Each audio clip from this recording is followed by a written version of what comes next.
अब यहाँ पर जैसे दैत्यों को पता चला, भगवान ने छल करके देवता को अमृत पिलाया, युद्ध हुआ, विशाल संग्राम हुआ, देवासुर संग्राम हुआ। अब इतने में बलि राजा स्वर्ग को प्राप्त करने के लिए यज्ञ करने लगे। इंद्रदेव को बड़ा दुख हुआ, अब हमारा कुर्सी छिन जाएगा।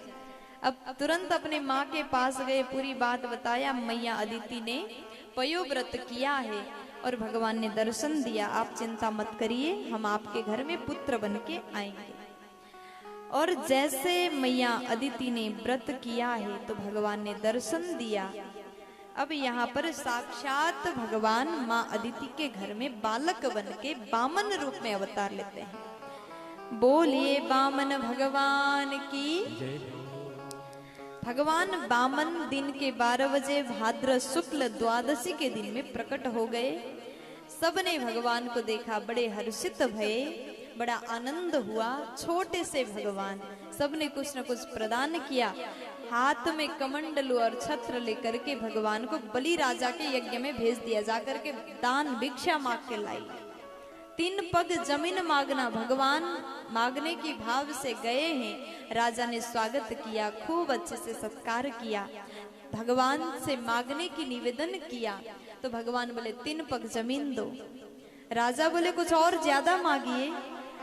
भगवान बोले देना हो तो संकल्प करके दे दो, नहीं तो हम वापस जा रहे हैं, हमको कुछ भी नहीं चाहिए। राजा ने जैसे संकल्प करने लगा, शुक्राचार्य जी ने रोका, लेकिन आज वचन दिया था, गुरु जी के बात को भी ना मान करके राजा ने संकल्प किया भूमि दान करने का।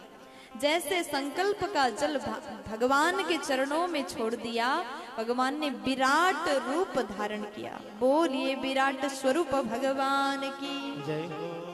विशाल रूप बनाया और भगवान ने अपने चरण से एक पग से पूरे पृथ्वी को नापा, दूसरे चरण से पूरे ब्रह्मांड को नापा।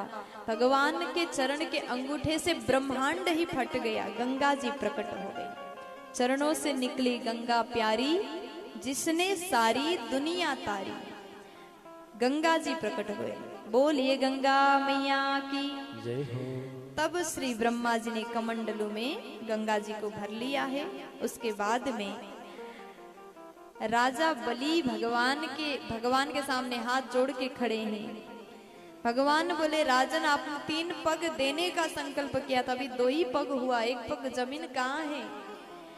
तो बलि राजा बोले सब कुछ खत्म हो गया प्रभु, एक बात बताइए, धन बड़ा होता है कि धन के मालिक बड़ा होता है? राजा ने जैसे पूछा, भगवान बोले धन के मालिक बड़ा होता है। तब राजा बलि बोले कि प्रभु आप अपने चरण हमारे सिर पर रख दीजिए, हम अपने आप को समर्पित करने के लिए तैयार हैं। भगवान ने अपने चरण राजा बलि के सिर पर रख दिया है। बोलिए वामन अवतार भगवान की जय हो। इसी को कहते हैं बलिदान। आजकल बलिदान का मतलब हम कुछ और समझ रहे हैं।